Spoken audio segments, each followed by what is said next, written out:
Hello, welcome back to my channel. I'm ZBest. This video will cover the Toro, the Tier 9 Premium Italian Heavy Tank, also from the Holiday Ops boxes. I have reviews out for all the other high tier tanks. Feel free to go check those out as well. The Toro is a unique tank in the sense that it is a rear turret Italian heavy tank. It does have an auto reloader with the Italian mechanic, of course. And yeah, it has some odd quirks that I will point out that make it honestly not something that I will enjoy most likely, but yeah, let's get into it. So like I said, it is an auto reloader with the Italian mechanic, so just a reminder, if you fire halfway through the reload, then it will give a little bit of a kind of a bump to your next reload, just because you are in the middle of a reload. But I mean, that doesn't happen that often, where it's super useful in my opinion. But anyways, has 4 shells. First shell 15 seconds, then 13, 11, and then under 10. So if you're doing single shot mode, you don't want to fire your second, third, and fourth shells. You want to have all 4 shells loaded, fire 1, and then you'll have 9.57 second reload with the loadout that I'm running, which is turbo, V-stab vents. You can't mount a rammer, so I recommend a similar loadout. Standard round goes 1290, 248 pen, 315 heat at 970, and HE is Hesh actually, which is 105 for 440, but because it's an auto reloader, don't know how worth it's actually to use it. Now with turbo, you do go 50. Your powder weight isn't terrible at 17. Your gun handling is reasonable, 0.3 dispersion, 2.28 second aim time, 3 second intra clip. Like I said, 4 shells, so you can do 1440 in 9 seconds, which is pretty good. But as I'll get into some of these quirks, you will scratch your head and be like, is it even worth it? In my opinion, not really, but that's up to you. You do have a reasonable amount of hit points at 1760. It is on the lower side for tier 9s, because there's definitely ones that are pushing 2000. But yeah, your V range, you can get it up to a reasonable point with the field mods the way I have it set up. A lot of it is personal preference. You have 8 degrees of gun depression, which is actually pretty good for a rear-mounted turret. Now we get to the quirks. And almost all of them are armor related. Just take a look at this. It is really funky looking. There's a huge cupola on the top that its armor is not that effective, which means that everything is just going to be looking for your cupola. And if you turn your turret away at all, especially if they're firing premium rounds, your turret's just an easy pen on the cheeks. So just like that, your turret armor is practically useless, especially with a huge cupola right in the middle. Even at max gun depression, you can hide it. I will say that. You can hide it at max gun depression, but when are you at max gun depression in a rear-mounted turret vehicle most of the time? Not that often. Side armor is not fantastic. So side scraping, not going to be really useful, and because of the rounded hull, there's always going to be something you can pen. So even though it's remounted, side scraping isn't a fantastic option. Maybe if you have it set up just like this, you'll get some ricochets, but there's still a strip that can be penned and a huge cupola. So what I'm saying is, your armor is practically useless, and you can't really go hull down if you're not using gun depression.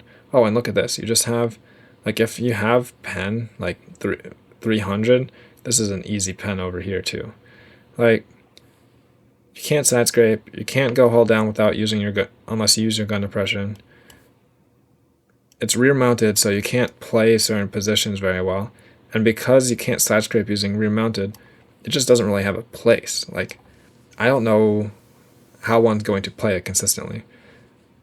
Now, your gun handling is reasonable, but yeah, I don't necessarily know where this thing's place is in the game, because you're not going to use it as a brawling heavy because you can't take hits. And if you can't take hits, you kind of have to play like a medium. But there's nothing on it that really allows you to play like a medium either. So this was my second game, I believe. The first one did not go very well. Let's just say that. This one did go a little bit better. Here we can see two things. One, that the mobility isn't actually terrible with the loadout that I have. I do recommend running turbo, just because you do have the extra equipment slot that normally rammer would use. And then you can also see the Italian mechanic, those flashing chevrons as you progress through the reload stages of the auto reloader.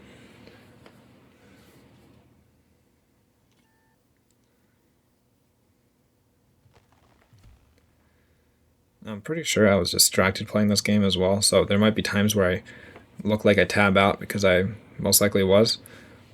But yeah, anyways, I do get to the hill at a reasonable clip, but there isn't really any place that I can play really well. And against tier 10s, this thing just becomes kind of useless. Like, most of the time, the recommendation is to go single shot and just do one shot of damage, pull back, maximize your DPM. But with this thing, you're honestly better off limiting your exposure. And to limit your exposure, you normally want to dump 2, 3, maybe even all 4 shells, just so that your tank isn't exposed for as long. So for example, right here, well, I do recommend aiming your shots, but I'm actually going to fire all of my shells right here.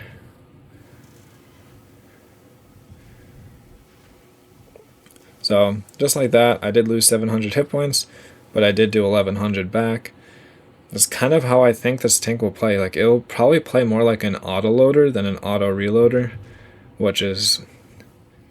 That's what I was saying, is I don't know where this really fits, because normally an auto reloader, you don't fire more than 1 or 2 shells at a time. And like, as a heavy tank, it doesn't really have a spot either, because it can't side scrape properly. It can't really like go hull down without using a lot of gun depression to hide a huge cupola.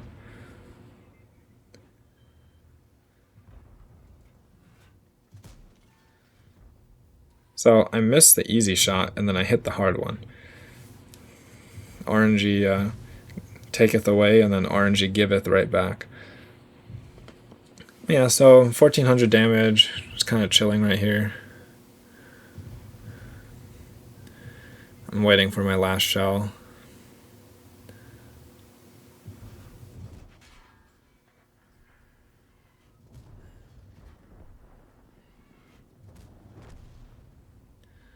So I didn't fire all 4 shells. Didn't see a reason to. Got the kill. Can now hide until I fully reload. But what I do realize is that these tanks are all going to die soon, so I don't fully clip, and I just fire my remaining shells and say that's good enough. Tortoise is going to clean them up. So just like that, over 3,000 damage. I have bounced some, but I think that's because I was able to kind of snap shells in. I think this thing's armor is just effective when, 1, when the tank is new, and 2, when the tanks are either distracted or don't know, like when you just are moving so fast that they're just not going to hit where they're aiming.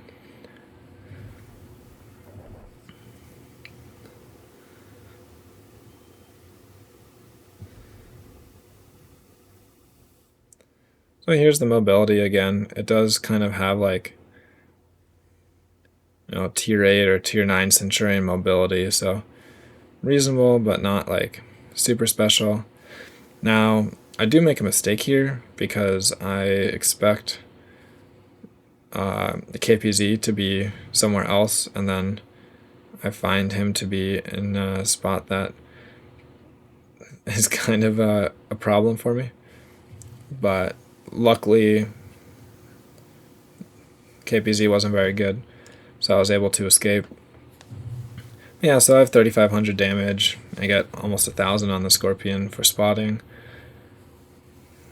Just kind of mediocre. But this is where, again, I can use it like an auto loader. And I do have 8 degrees of gun depression, so I can play this ridgeline pretty well. And like that, there's nothing really to pen for that char. So there are situations where this thing does do quite well.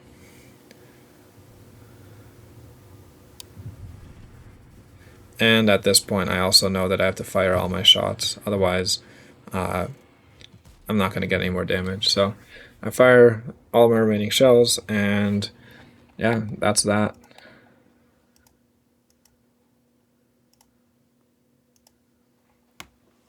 So, take a quick look at the post-game stats. 5,000 damage, 1,300 assist. I know it sounds like it wasn't a very good game. In my opinion, I was kind of just lucky. This is how you're going to have to play. Like I said, my previous battle was really bad. This is going to be very map dependent and team dependent, because you're going to be able to carry if you're not the one taking the hits, because you can just dump 1,400 damage clips. But if you're the one trying to trade, it's probably not going to go very well.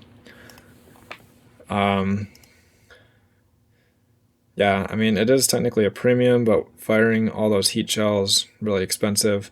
So if you are going to use this as a premium tank, the standard rounds, I mean, that's the problem. It's an auto reloader. You can't switch between rounds very easily, so you kind of pick one and go with it. Standard rounds are not going to be good against 9s and 10s really consistently. And you need to be able to kind of snap shots, otherwise your armor is just going to be useless. So, all told, I think this thing does have some occasions where it can be reasonable, but for the most part, I think it doesn't really have a place, like, it doesn't have a niche. Like, most tanks in the game have a niche, like, something that can do well, and if you maximize that, you're going to enjoy it and have good games.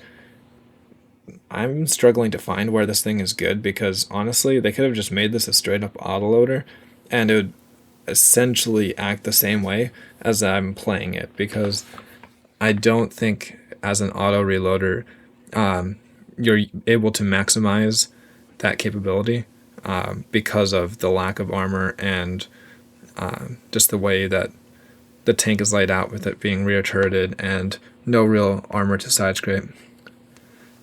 But yeah, so is it worth getting? I mean, it's reasonable. It's not going to be as good tier for tier as some of the other tanks, perhaps. If you get it, you might have fun in it because of the times where you can use it and dump a bunch of clips and do a bunch of damage. But there's also going to be extremely frustrating games, and I can tell you that just from the beginning. My first one was already really frustrating, so I know you guys will also experience that. And if you haven't had the chance, go check out the reviews for the other tanks for the boxes. The Squall and the Contradictus are the ones that I'll be looking forward to for different reasons. I think the Contradictus is the best one. This one kind of just exists. So hopefully that was useful for you guys. Feel free to leave your thoughts down below, and I will see you guys around.